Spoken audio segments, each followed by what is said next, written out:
Hello everyone, this is Jackie and this is a project share and it's an altered paper mache egg that I got from Hobby Lobby, and this is going to be a gift for someone, and it hangs. It is meant to, whoops, it is meant to hang, but I have this little base really just for the purposes of making this video, but I will send it along just in case this person would rather have it as a tabletop decoration or whatever. So the first thing I did was paint it folk art tapioca color on the outside, and on the inside I used a Craft Mart poodle skirt pink, I believe. And I did use my iridescent medium on the entire thing, and so it made it really shimmery, and it sealed it, you know, just in case, you know, it's going to be handled a lot. That kind of sealed it. Then, oh, you like my high-tech riser here? This trim is from Joann's, and I just went around the opening, and I just used my craft knife to cut out that window. And then this is some trim from Michael's. It's real pretty.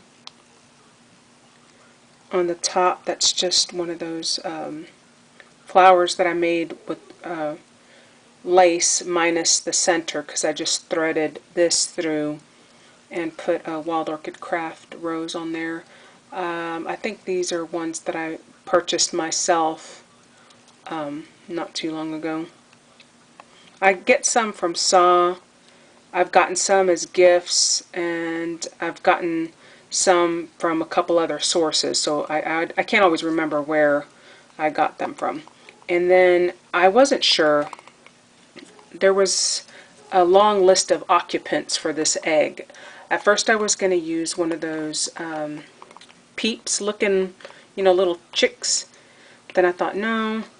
Then it was going to be this guy or gal, but she's very pretty, but too big. And then for some reason when I went to Michael's, I thought this was smaller, and it's not, so this is going to go back even though it's beautiful, unless I find another project to use it on. But it was the same size as the other one, so I don't know what I was thinking.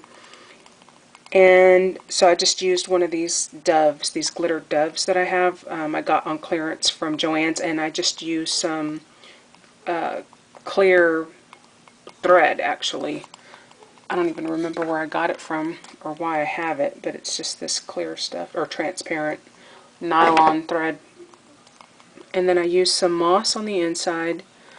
This little crochet doily I got from Brenda. I'd actually forgotten that she'd sent me some.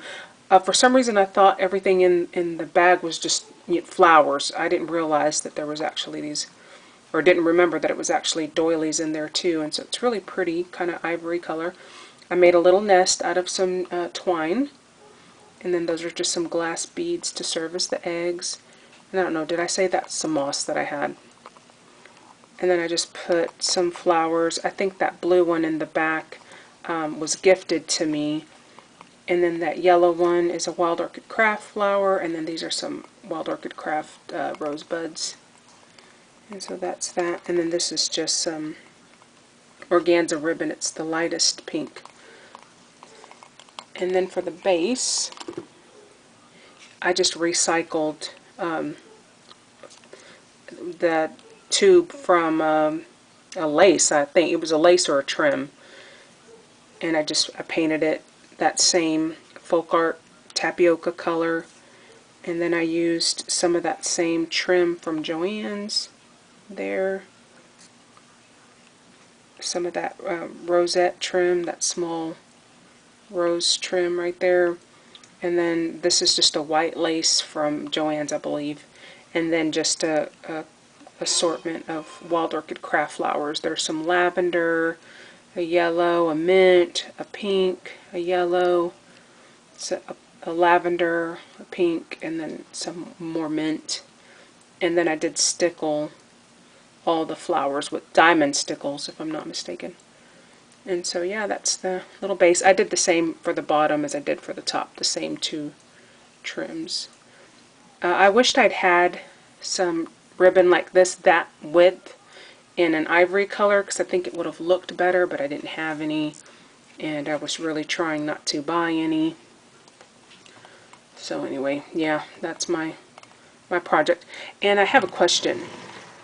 I found this, we have a street here where people go to get stuff wholesale, and you know, I don't buy wholesale, but or you know, I don't own a store or anything, but I found these guys, and I paid $4 for 25 of them. But my question is, do you think it was, I don't know if it was worth it now that I'm thinking about it.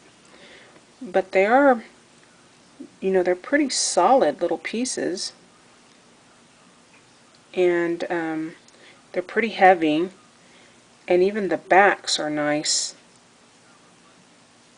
So you can see it's plain, but it's still a nice back, and like I said, they're pretty solid little things, and 25 of them for $4. They had a whole bunch of charms, little scissors and crowns and birds, and I mean just anything you could imagine. So they had some steampunk, some clocks, and I was trying not to go crazy. I was celebrating the fact that Jack, you know, has a job, but I was at the same time trying not to go nuts because we're not completely out of the woods just yet till he actually gets his first paycheck. But I have something in mind for these charms. And then so that's $4, but I don't know. It seems like it was worth it, but I don't know. And then I'd gone to the dollar store because they have these little, they look like little bicycles, little vintage bicycles or tricycles, and I guess it's for baby showers. So I went to this dollar store to look for one of those because it has a little basket in the back, and I wanted to make that into a little pincushion. Well, they didn't have any, but close to the registers they have their jewelry. And at the place where I got the charms, they had these rondelles, but they were uber expensive, and I'm pretty sure they were plastic. I don't even think they were real metal. But then I saw this, and these are real glass beads, and then these rondelles, and so it's $1, and there's 15 rondelles, roughly the same amount of pearls. So for $1, so I'm so glad I didn't get the rondelles from that other store, because I think I really lucked out here. You know, it's pretty, and I always check to make sure that the opening's not ginormous. Sometimes the openings are super ginormous. So yeah, that was my score this weekend. And there's my altered paper mache egg. Thank you so much for watching. Bye.